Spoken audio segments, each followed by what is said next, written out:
অত্যাধুনিক যুদ্ধ বিমান নিয়ে মুখোমুখি দুই শক্তিধর দেশ চীন ও জাপান। জাপানের ওয়াকিনওয়া দ্বীপের দক্ষিণ পূর্ব আকাশসীমায় চীনা যুদ্ধ বিমানের রাডার লক ঘটনার পর পূর্ব চীন সাগর জুড়ে উত্তেজনা নতুন মাত্রা পেয়েছে। জাপানের প্রতিরক্ষা মন্ত্রণালয়ের তথ্য অনুযায়ী চীনা নৌবাহিনীর দুইটি J-15 যুদ্ধ বিমান জাপানি F-15 জেটের দিকে দুই দফায় ফায়ার কন্ট্রোল রাডার নির্দেশ করে। এই রাডার লক আসলে ট্রিগারের আগের ধাপ, যেখানে কোনো যুদ্ধবিমান নির্দিষ্ট লক্ষ্যবস্তুকে নির্দেশনা করে তার গতিবিধি, অবস্থান ও সম্ভাব্য পালানোর পথ নিবিড়ভাবে অনুসরণ করে। সামরিক প্রোটোকলে এই আচরণকে সরাসরি উস্কানির শামিল ধরা হয়। শনিবারের এই ঘটনাটি রোববার আনুষ্ঠানিকভাবে নিশ্চিত করে টোকিওর প্রতিরক্ষা মন্ত্রণালয়। বিশেষজ্ঞরা বলছেন, দুই দেশের সামরিক টহল চলাচল ও আকাশসীমার নজরদারির গতিপথে দীর্ঘদিন ধরে যে অচলাবস্থা চলছে, এটি তারই সর্বশেষ ও ঝুঁকিপূর্ণ প্রকাশ। যদিও কোনো সংঘর্ষ বা শারীরিক ক্ষয়ক্ষতির ঘটনা ঘটেনি, তবুও টোকিও এটিকে অত্যন্ত বিপজ্জনক ও অগ্রহণযোগ্য বলে মন্তব্য করেছে।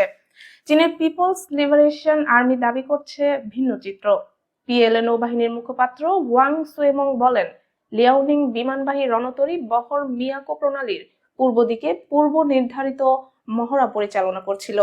তখন জাপানের সামরিক বিমানগুলো অতি নিকটে এসে চীনা প্রশিক্ষণ এলাকার নিরাপত্তা বিঘ্নিত করে। তাদের ভাষায়, জাপানই প্রথমে উত্তেজনা বাড়ানোর ধাপ নেয়। এটিই প্রথম নয়, মাসখানেক আগে জাপানের প্রধানমন্ত্রী তাকাইচি মন্তব্য করেছিলেন, চীন যদি তাইওয়ানে হামলা চালায় তার প্রভাব জাপানের অস্তিত্বকে সরাসরি হুমকির মুখে ফেলবে। টোকিওর এই অবস্থান বেইজিং তীব্রভাবে প্রত্যাখ্যান করে। এর পরপরই চীন নাগরিকদের জাপানে ভ্রমণ থেকে বিরত থাকতে সতর্ক করে, জাপানি সামুদ্রিক খাদ্য আমদানি স্থগিত করে এবং জাপান দক্ষিণ কোরিয়ার সঙ্গে নির্ধারিত ত্রিপক্ষীয় মন্ত্রী পর্যায়ের বৈঠক বাতিল করে।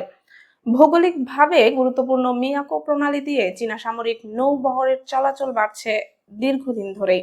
এই পথ দিয়ে চীনা যুদ্ধ বিমান ও নৌবহর প্রায়ই প্রশান্ত মহাসাগরে প্রবেশ করে, যা জাপান ও যুক্তরাষ্ট্র বহুবার নিরাপত্তা ঝুঁকি হিসেবে উল্লেখ করেছে।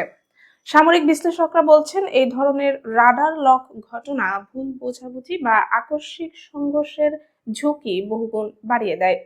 উভয় দেশের কোনো পাইলট ভুলভাবে সিগন্যাল ব্যাখ্যা করলে তা প্রকৃত গোলাগুলির দিকেও গড়াতে পারে, যা পুরো অঞ্চলে বৃহত্তর সংঘাতের সূচনা ঘটাতে সক্ষম।